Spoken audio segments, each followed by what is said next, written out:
Halo guys, selamat datang di channel Solo Player Boruto. Ini adalah kelanjutan video dari part ke-21. Dan sekarang, kita akan membahas review dari manga Boruto to Go Vortex chapter ke-15. Nah, pada chapter ke-14 sebelumnya, Boruto sempat diinterogasi oleh Ibiki dan juga Konohamaru. Singkat cerita, Mitsuki menolong Boruto dengan cara berpura-pura menyerang Boruto. Di sisi lain tempat, Kankuro meminta bantuan dari desa Konoha karena desa mereka telah diserang oleh Shinju. Apa yang telah terjadi di desa Sunagakure? Nah, sebelum kita mulai pembahasannya, mari kita putar dulu intronya.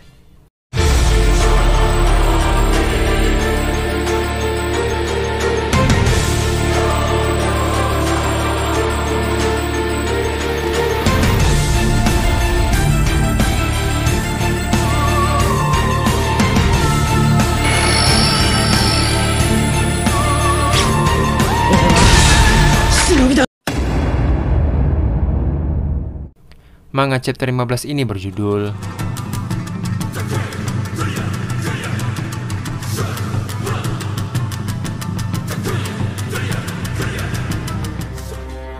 Di panel awal manga, kita perlihatkan sebuah cover manga chapter 15 yang diisi oleh Shinju Shinki, atau dengan nama lain yaitu Ryu.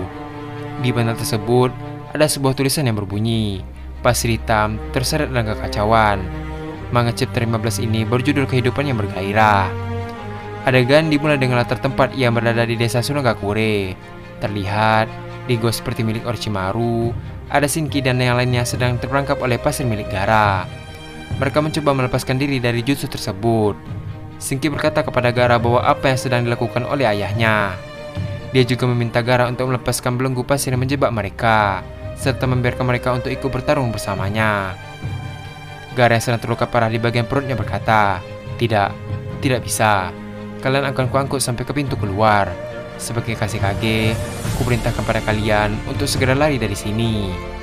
Shinki mendengar pernyataan dari Gaara pun meneraki ayahnya. Di sisi lain, Matsuri yang berada di hadapan Gaara berkata, "Makanya aku sudah bilang kan, tujuanku kemari hanya untuk melacak jejak Boruto dan kolaboratornya. Aku sih masa bodoh dengan kalian." Setelah mengatakan tersebut, Matsuri tidak mengeluarkan kekuatannya sambil berkata, "Omong-omong, kalau lukamu tidak segera ditangani, kau bisa mati loh. Sebaiknya tak usah menyia-nyiakan sisa waktumu untuk melindungi anak-anak di belakangmu."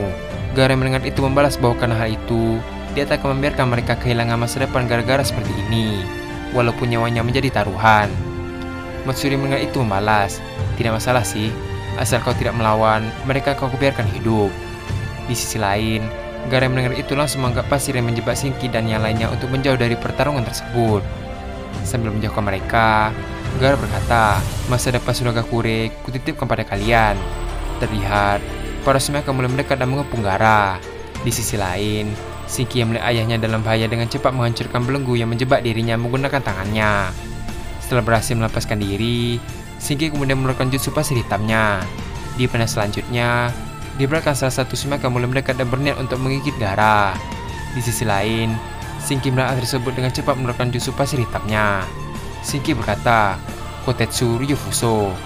Terlihat, butir pasir magnet membentuk sebuah pelindung segel yang mulai menutupi Gaara dari Sumeka. Di sisi lain, Gaara yang sedang berada di dalam segel Shinki berkata kepada Shinki untuk berhenti. Tak lama setelah itu, segel dari pasir magnet milik Shinki berhasil melindungi Gaara dari serangan Sumeka.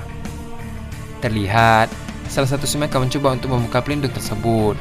Di sisi lain, Shinki yang masih menahan segel tersebut berkata, "Peran ayah masih dibutuhkan untuk masa depan Sunagakure." Matsuri melihat keberanian dari Shinki berkata, "Wah, anak nakal ya. Seharusnya kau patuhi kata-kata papamu." Tak lama setelah itu, karena Shinki lengah, tiba-tiba Sumeka menggigit tubuhnya. Di sisi lain tempat, Yodo selaku rekan timnya pun berniat untuk menolong Shinki. Namun, dihalangi oleh salah satu rekan lainnya. Terlihat, Sumeka yang menggigit Shinki mulai berubah bentuk menjadi pohon dan membelenggu Shinki. Sebelum dirinya benar-benar terjebak, Shinki berkata, "Jangan hiraukan aku. Pergilah, beritahu paman Kankuro." Yodo yang melihat itu pun berteriak memanggil nama Shinki dan mencoba untuk menolongnya. Namun, salah satu rekannya menahan pergerakannya. Terlihat, pohon tersebut sudah berhasil membelenggu Shinki. Namun, tangan Shinki tidak berhenti untuk menahan segel pelindung miliknya. Adegan pun memperlihatkan Gaara yang sedang berada di dalam segel pelindung milik Shinki. Di dalam segel tersebut, diperlihatkan Gaara tidak bisa bergerak layaknya waktu di sana berhenti. Di sisi lain, Matsuri yang penasaran dengan perindo segel tersebut mencoba untuk mendekat dan mengecek segel tersebut. Setelah dicek, Matsuri berkata, Finjutsunya masih aktif, padahal dia sudah menjadi pohon. Tipe jurusnya tetap aktif selama pemakainya masih hidup ya. Dia mempertaruhkan nyawa demi melindungi tuannya. Tekad yang bagus, sepertinya menarik kalau dia menjadi kawan kami. Adegan pun kembali ke masa sekarang. Terlihat di desa Konoha, tepatnya di kantor Hokage, Kankuro berkata kepada Shikamaru, menurut laporan tim lainnya, meski dijadikan pohon, sepertinya Shinki masih hidup. Berkat Finjutsu milik Shinki, Gaara lolos dari maut meski dalam keadaan sekarat. Tapi, kami jadi tidak bisa menolong Gaara, karena yang bisa melepaskan Finjutsu itu hanya Shinki seorang. Di sisi lain, Sumire dan Sarada pun mendengar informasi tersebut dengan seksama. Kankuro melanjutkan perkataannya. Pertama-tama, untuk menolong Gaara, kami harus mengalihkan Shinki seperti semula. Kalau kalian tahu caranya, tolong beritahu aku. Di sisi lain, Shikamaru yang mendengar itu membalas, baiklah, aku sudah paham situasi kalian. Kankuro, ada satu hal yang ingin kupastikan. Setelah kejadian itu, apakah ada yang menyaksikan kemunculan seseorang yang memiliki cakra serupa dengan Shinki? Kankuro membalas, tidak. Sampai saat ini tidak ada laporan seperti itu. Baguslah kalau begitu. Tapi, kuharap kalian tetap waspada. Shikamaru melanjutkan perkataannya. Saat ini, kami masih menginvestigasi tentang gejala pohon itu dan mencari cara untuk mengatasinya dengan menganalisis informasi yang ada. Jika ada fakta baru yang akan kami temukan, akan ku segera infokan lagi. Kankuro membalas, mohon kerjasamanya. Satu lagi Shikamaru. Terlihat, Shikamaru mendengar hal tersebut pun heran. Kankuro melanjutkan perkataannya. Untuk sementara, tolong rahasiakan ini dari Temari. Kau tidak ingin membuat dia khawatir kan? Shikamaru mendengar itu berkata bahwa dia akan menjaga rahasia ini dari Temari.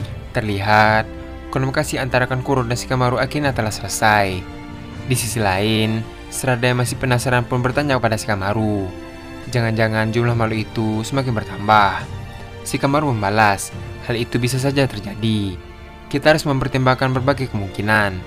Setelah mengatakan hal tersebut, Shikamaru memerintahkan Sarada dan Sumire jika mereka bertemu dengan Boruto atau melihatnya, mereka harus melapor kepada dirinya. Shikamaru berkata bahwa seremeh apapun tidak masalah, karena saat ini mereka butuh informasi sebanyak-banyaknya. Terlihat, Sarada dan Sumire pun menerima perintah dari Shikamaru. Di sisi lain, setelah Sarada dan Sumire pergi dari ruangan kantor Hokage, ada seekor katak milik Kashin Koji yang sedang memantau mereka dari balik meja. Adegan pun beralih ke tempat para Shinju yang berada di dimensi Jubi. Diperlihatkan, Ryu sedang berdiri di sebuah kubus. Ryu berkata, Ryu, apa itu namaku? Jura membalas, ya, aku yang mengusulkannya. Karena nama adalah informasi paling dasar yang kau butuhkan untuk membangun identitasmu. Terlihat, Ryu pun memberikan kembali tentang namanya. Setelah itu, Ryu berkata, Ryu, sepertinya Kak Jura paham seleraku. Boleh juga. Di sisi lain, Matsuri yang heran dengan sikap Ryu berkata, sikap macam apa itu? Tak lama setelah itu, Ryu pun menyuruh mereka untuk diam dan meminta waktu sebentar ke kakak seniornya yaitu para Shinju. Terlihat, Ryu pun mengeluarkan pasir hitamnya dan mulai mengecek ke belakang kubus tersebut. Ternyata, ada sebuah mata yang sedang memata-matai mereka. Tak lama setelah itu, Ryu pun berhasil menarik orang tersebut yang ternyata itu adalah Code. Terlihat, Matsuri dan Momoshi yang melihat itu pun terkejut. Code yang masih terjerat oleh pasir hitam milik Ryu pun meminta Ryu untuk melepaskan dirinya. Ryu yang heran pun bertanya kepada mereka bahwa orang yang ditangkapnya ini adalah siapa. Ryu juga berkata bahwa orang itu diam-diam menguping pembicaraan mereka. Jura berkata, tidak masalah, lepaskan dia. Dia adalah Code. Kita semua yang ada di sini berhutang budi kepadanya. Setelah mendengar pernyataan dari Jura, Ryu pun mulai melepaskan Code. Jura pun melihat ke arah Code dan berkata, Code, sedang apa kau di sini? Ada perlu apa dengan kami? Code membalas, persetan dengan kalian. Apalagi yang kalian tunggu? Apa kalian tidak berniat melahap Otsutsuki? Jura membalas, kami bermaksud melakukannya di tahap akhir. Tapi, saat ini masih ada persoalan lain yang masih menjadi prioritas kami. Karena itu, soal Otsutsuki kami tunda dulu. Setelah mengatakan hal tersebut, Jura kembali berkata, kau dendam pada Boruto kan? Bagi kami dia adalah objek yang harus dimusnahkan. Kami tak akan menghentikanmu kalau kau ingin membunuhnya, yang menjadi makanan cukup kuat seorang. Di sisi lain, kau berkata, oi, seenaknya saja. Memangnya kau pikir kau itu siapa? Akan kau bunuh atau tidak, akan ku tentukan sendiri. Kalian para monster hanya perlu mendedikasikan diri untuk melahap Otsutsuki. Setidaknya, camkan ini baik-baik dalam ingatan kalian. Yang akan memakan buah cakra adalah aku. Akulah yang akan menjadi Otsutsuki baru yang mewarisi kehendak Isshiki.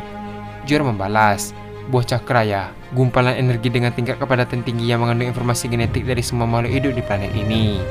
Kira-kira, apa yang akan terjadi kalau kami yang memakannya ya? Terlihat, para Shinju lain yang mendengar pernyataan dari Jura pun ikut penasaran. Kok yang mendengar itu memasang ekspresi yang kesal. Kok berkata, jadi, dengan kata lain, kau bermaksud menentangku.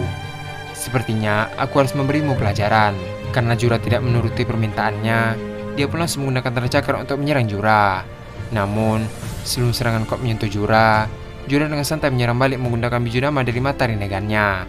Terlihat, tangan dari Kok pun langsung terbelah menjadi dua bagian. Kok yang melihat tangannya terpotong menjadi dua pun berteriak kesakitan. Jura berkata, Kok, kami berterima kasih padamu. Kau telah memberi kami kebebasan berpikir. Berkat hal itu, kami dapat menikmati hari-hari yang penuh dengan stimulasi. Di sisi lain, Kok masih menahan rasa sakit dari tangannya. Jura melanjutkan perkataannya, akan tetapi, tampaknya kau sedikit kekurangan stimulasi dalam hidupmu. Karena itulah, penyelamat kami, dengan penuh rasa hormat, kuberikan sebuah tugas padamu. Boruto Otsutsuki, dan juga kolaborator misterius yang membantunya, aku ingin kau temukan dan habisi mereka. Sebagai imbalannya, aku berjanji akan memberikan buah cakar padamu. Bagaimana? Dengan begini, kehidupanmu yang membosankan itu jadi sedikit lebih bergairah kan? Setelah mendengar tawaran dari Jura, Kok pun mulai menutupi luka di lengannya menggunakan tanda cakar. Di sisi lain tempat, Momoshi yang berada di kejauhan pun menertawakan Kok. Momoshi berkata bahwa dia sangat senang ketika melihat Kok sangat menderita. Kok berkata, monster-monster sialan, beraninya kalian mempermainkan aku. Tanpa kau suruh pun, aku akan melakukannya. Akan kuhabisi Boruto dan temannya itu sekaligus. Ini janjiku, apapun yang terjadi, kau akan berikan buah cakra padaku. Camkan itu. Jura mendengar itu membalas, dari lubuk hatiku yang terdalam, kuharap usahamu membuahkan hasil. Aku jadi tak sabar menantikan kemana takdir akan membawamu. Di sisi lain, Kok yang sudah masuk ke dalam tanda cakra pun berkata, tertawalah selagi kau bisa, karena pada akhirnya, akulah yang akan menang. Di sisi lain tempat, Hidari hanya dia melihat tingkah Kok. Sedangkan Ryu, dia sepertinya tidak senang. Ryu berkata, aku tidak suka gayanya. Kalau kami bertemu lagi, apa aku boleh membunuhnya? Jura membalas, tentu saja aku bebas melakukannya. Tapi, saat ini ada hal lain yang harus kau pikirkan, Ryu. Terlihat, Ryu pun penasaran dengan apa yang sedang dibicarakan oleh Jura. Jura melanjutkan perkataannya, naluri. Dengarkan baik-baik suara naluri yang ada dalam dirimu. Dengan begitu, kau akan tahu sosok dari target yang harus kau makan. Ryu membalas, soal itu sudah jelas kok. Saat ini dia sedang disegel dengan jurus khusus, tapi aku bisa membatalkan jurus itu. Jura berkata, beritahu kami siapa yang kau pilih. Ryu membalas, sudah pasti targetku adalah Kazekage kelima, garasi padang pasir. Adegan pun beralih ke lokasi desa Konoha, tepatnya di patung Hokage ke-7. Terlihat, ada Boruto yang sedang duduk di atas sana. Tak lama setelah itu, Kawaki tiba-tiba muncul untuk menemui Boruto. Boruto yang menyadari dengan kedatangan Kawaki berkata, kau sendirian. Kawaki membalas, ya, kalau ada yang lihat, paling-paling Aida. Di sisi lain, Boruto yang heran karena Kawaki tidak menyerangnya secara langsung pun bertanya kepadanya. Kawaki berkata, Boruto, kenapa kau tidak menceritakan yang sebenarnya pada orang-orang Konoha? Boruto yang mendengar itu membalas, karena itu akan membuat situasinya jadi runyam. Seperti apapun faktanya, pasti akan ada pihak yang mempercayai dan meragukan kebenarannya. Perpecahan itu hanya akan menimbulkan kekacauan. Aku hanya tidak ingin itu terjadi. Di sisi lain, Kawaki mendengar Boruto dengan seksama. Boruto melanjutkan perkataannya, setidaknya dengan begini, situasi di Konoha tetap stabil. Bagiku itu sudah cukup. Ninja buronan yang memberontak sudah sewajarnya diatasi. Selain itu, aku sudah meneguhkan diri untuk tidak terpengaruh oleh apapun. Ini berkat guru. Di sisi lain, Kawaki menanyakan tentang Momoshiki. Kawaki berkata, apa yang terjadi pada Momoshiki? Kau belum membereskannya kan? Kelihatannya, kau tidak bisa mengontrol karma ya. Boruto yang mendengar hal tersebut seketika terdiam. Tak lama setelah itu, akhirnya Boruto membuka suaranya. Boruto berkata, sekitar 2 tahun lalu, setelah aku keluar dari desa, aku bertarung melawan Kok bersama guru dan menggunakan karma untuk pertama kalinya. Pada saat itu aku merasakannya, sensasi seperti saat Momoshiki mengambil alih tubuhku. sensasi yang mirip dengan itu. Koaki yang bingung pun bertanya kembali kepada Boruto tentang apa yang dia maksud. Boruto melanjutkan perkataannya. Rasanya seolah aku bukan diriku sendiri, seolah aku sedang meregang nyawa dan hanya kesadaranku yang masih tersisa. Sejak saat itu, aku tidak pernah lagi menggunakan karma. Koaki mendengar itu membalas, apa-apaan itu? Kau sudah tahu sebabnya. Boruto melanjutkan perkataannya. Aku tidak mengerti. Selama 3 tahun ini dia diam saja. Menurutku, ada kemungkinan dia muncul karena dipicu oleh aktivasi karma. Koaki membalas, sial, berarti kondisinya justru memburuk kan? Terlihat, ekspresi Boruto menunjukkan akan kekhawatiran terhadap karma. Tak lama setelah itu, Boruto pun mengalihkan pembicaraan. Boruto berkata, Koaki, kurasa kau sudah tahu bahwa para manusia pohon dewa itu bukanlah ancaman yang bisa ditangani dengan cara biasa. Di sisi lain, Koaki pun heran dengan apa yang dibicarakan oleh Boruto. Boruto melanjutkan perkataannya, terutama Jura. Aku tidak bisa mengatasinya seorang diri. Aku butuh kekuatanmu. Koaki membalas, oi, jangan mengalihkan pembicaraan. Kita belum selesai membahas Momoshiki. Boruto berkata, saat ini mengatasi para manusia pohon dewa itu adalah prioritas utama. Setelah mereka lenyap, seandainya aku bertindak di luar kendali, saat itu juga bunal aku tanpa ragu. Tak peduli jalan mana yang kau ambil, kau harus jadi lebih kuat. Di sisi lain, Koaki terus mendengar Boruto. Boruto melanjutkan perkataannya. Kau itu murid ayah kan? Idealnya sih kau bebaskan ayah dari segelnya, lalu kau minta dia untuk melatihmu.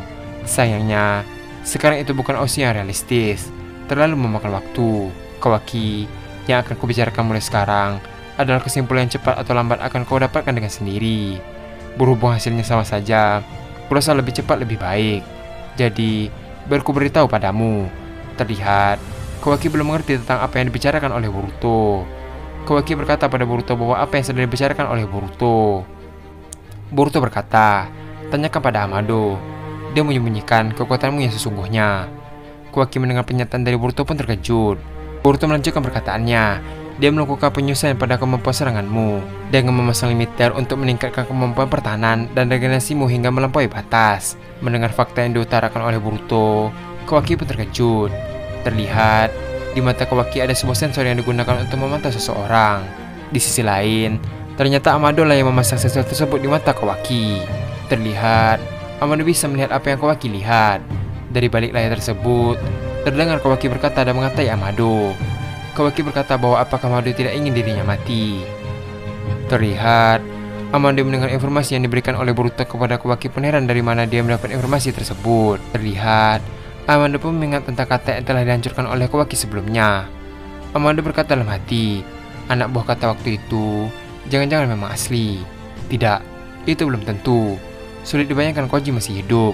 Kalaupun dia masih hidup, memangnya apa yang bisa dilakukan sekarang? Terlebih lagi, apa tujuannya? Adegan pun kembali menampilkan Boruto. Boruto berkata, Amado memerlukan karmamu demi tujuannya sendiri. Dia mengotak-atik kemampuanmu supaya kau bisa hidup apapun yang terjadi. Yang diasumsikan mungkin adalah serangan Code. Setelah mengatakan tersebut, Boruto pun langsung berdiri. Boruto berkata, kalau kau pikir aku bohong, lebih baik tanya saja pada Amado. Aku harus pergi sekarang. Namun, sebelum Boruto pergi, Koaki pun memanggil Boruto. Koaki berkata, pemikiranku tidak berubah. Otsutsuki memang akar kejahatannya harus dimusnahkan. Masalah manusia pohon dewa ataupun Jubi, semuanya gara-gara campur tangan Otsutsuki. Mereka harus dilenyapkan hingga tak seorang pun yang tersisa, termasuk kau dan juga aku. Untuk memulainya, pertama-tama, para manusia pohon dewa yang mengganggu itu harus dihabisi. Dan untuk itu, akan kugunakan segala cara. Meskipun berarti, aku harus kembali bekerja sama denganmu. Di sisi lain, Boruto mendengar itu membalas, jangan sampai jadi penghambat saudaraku. Koaki membalas, seharusnya aku yang bilang begitu. Sialan. Di akar panah bertuliskan, demi menghadapi manusia pohon dewa, keduanya akhirnya bekerja sama. Langkah apa yang akan diambil Konoha untuk menolong Sunagakure? Dan adegan pun habis sampai di sini. Apa yang dilakukan Koaki dan Boruto setelah bekerja sama selanjutnya? Untuk mengetahui hal tersebut, kita akan lanjutkannya pada part ke-23. Terima kasih telah menonton video ini sampai habis dan sampai jumpa pada video berikutnya.